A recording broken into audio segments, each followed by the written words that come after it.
de organos de 1 real.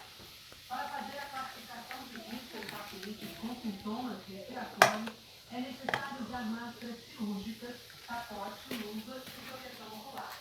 Os profissionais não vão usar proteção para a classificação de pacientes sem sintomas respiratórios.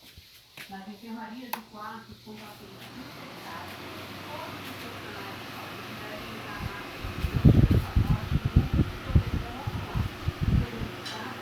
Somente os profissionais que fazem atividade infectada, onde há partículas que saem pela boca e garganta, devem usar a máscara N95. A nota diz ainda que os pacientes com sintomas respiratórios que chegarem às unidades devem receber máscaras cirúrgicas e devem ser colocados imediatamente numa sala de isolamento ou área separada. Se não for possível, deve guardar uma distância de 1 metro para as outras pessoas. Funcionários da área administrativa e profissionais de saúde que circulam nas áreas comuns não vão usar os equipamentos de segurança.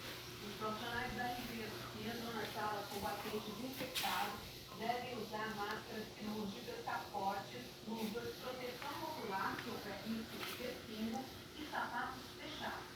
Até essa manhã, 44 pacientes foram internados nos hospitais da rede municipal. Eles são transferidos aos poucos para os hospitais de referência. No Hospital Ronaldo Gazola, tem